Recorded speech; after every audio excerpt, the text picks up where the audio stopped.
On ne passe pas finalement de la figure de Prométhée, figure de la faiblesse devenue puissance, on connaît le mythe du Protagoras, à une figure qui serait davantage celle de Faust, c'est-à-dire celle d'un corps transformé par la science, celle d'un corps qui est devenu l'objet d'un perpétuel artifice, quitte d'ailleurs à défendre cette figure faustienne. C'est ce que fait par exemple Michel Onfray, qui essaie de réconcilier technoscience et hédonisme.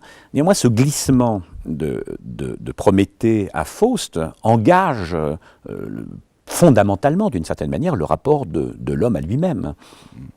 Je ne les aurais pas mis en continuité, ni même en parallèle, ces deux figures, parce que bon, Faust est pour moi davantage associé à la révélation de l'insatisfaction que donne le savoir, et le savoir absolu, au bout du compte.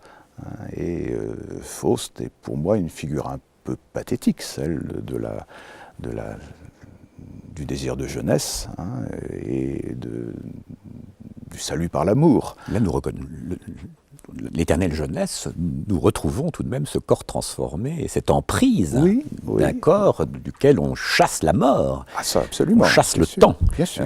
Alors que Prométhée, c'est un peu, au contraire, l'affirmation du temps comme la mesure humaine. C'est l'affirmation du temps comme la mesure humaine, mais en même temps, c'est l'aspiration à la vitesse de libération qui permettra de se débarrasser du temps, puisque dans la composante prométhéenne, il y a cette volonté d'être Dieu. Alors que chez Faust, il me semble que cette ambition-là a cédé, a disparu. Enfin, peut-être qu'il ne faut pas non plus se focaliser sur ces grandes figures. Je dirais que j'aime assez que chez Faust, il y ait ce qui disparaît avec un prométhéisme déchaîné, à savoir peut-être la dimension érotique. Il y a chez Faust l'idée que l'homme reste un être de désir, fondamentalement. Un désir qui, par conséquent, est révélation d'un manque et en même temps aspiration à une beauté. Il reste une érotisation chez Faust.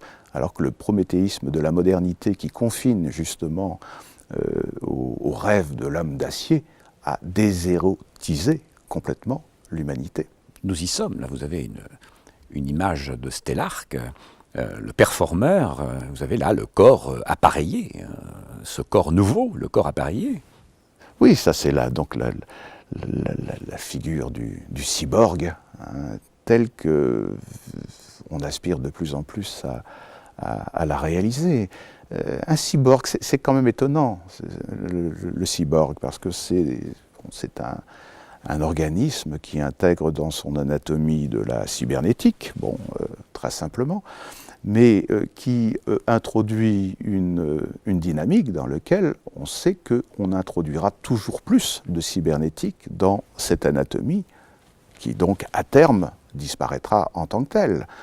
Et le meilleur peut-être propagandiste du cyborg, alors même qu'on a inventé le mot que vers 1960, au moment de la conquête de l'espace, mais le meilleur propagandiste, c'est Marinetti dans les années 20, donc le chantre du futurisme italien, qui, considérant que la sidérurgie était l'industrie phare de l'époque, s'était mis en tête effectivement d'inviter ses contemporains à introduire toujours plus d'acier dans leur anatomie pour pouvoir réaliser cet homme d'acier qui impressionnera tellement Mussolini par la suite, mais cet homme d'acier qui aura cet avantage considérable, et c'est Marinetti qui le dit lui-même, de nous débarrasser de la nature et de la femme, c'est-à-dire de la passivité.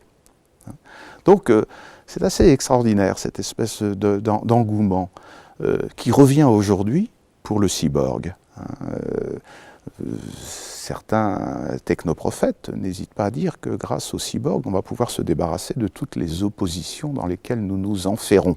C'est une manière de donner donc une traduction métaphysique à la question du cyborg, à dire, enfin voilà, on s'enferre depuis longtemps dans l'opposition nature-artifice, nature-culture, homme-femme, âme-corps, etc., avec le cyborg. Vivant-mort. Vivant-mort, exactement, vivant-mort, inerte, actif. Grâce au cyborg, on va pouvoir faire sauter ces oppositions métaphysiques. Moi, l'autre. Moi, l'autre. Mais oui, vous voyez, donc tous ces éléments-là. C'est pour ça que le cyborg fascine autant les philosophes déconstructionnistes, comme on les appelle quelquefois, disciples de Derrida ou d'autres, qui considéraient que la métaphysique avait échoué parce qu'elle a chopé sur des oppositions irréductibles. Et le cyborg, il devient même aujourd'hui ce symbole même de l'émancipation métaphysique dont on rêve, dont la modernité a rêvé jusqu'à aujourd'hui. Alors là, vous avez un autre exemple, Stellarque, qui exhibe son avant-bras greffé, une sorte de corps greffé, de greffe sur le corps. On ne sait plus très bien ce qui est greffé et ce qui est greffe. Vous voyez, est-ce qu'on peut être plus éloquent sur cette volonté d'en finir avec le donné, faire en sorte que la nature ne nous impose pas son diktat, mais on est capable d'intervenir sur la nature et de pervertir la création. C'est extraordinaire et en même temps c'est pathétique.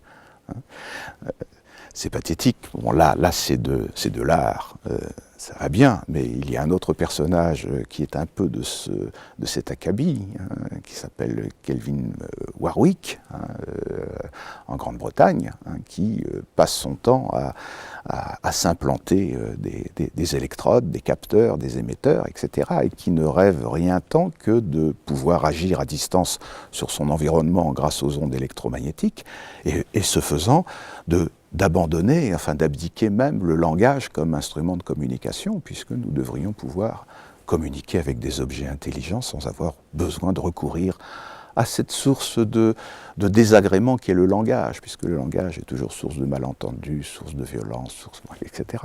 Donc on est dans une dimension proprement pathétique, où on voit bien qu'il s'agit d'en finir avec le cœur tel qu'il nous est donné, et il s'agit d'en finir avec ce qui nous fait être fini, puisque le corps nous enferme dans des limites. Et puis aussi, intéressant, c'est que c'est une oreille qui n'entend pas, c'est-à-dire en finir aussi avec nos sens, au profit d'une exhibition et d'un pur spectacle. Oui, c'est une façon de suggérer qu'il y a un grand arbitraire dans la création. Une oreille peut très bien être dévoyée, servir à autre chose, de la même manière que nos yeux ne sont pas faits pour voir, selon les évolutionnistes, mais simplement la vision s'est greffée en quelque sorte sur l'œil.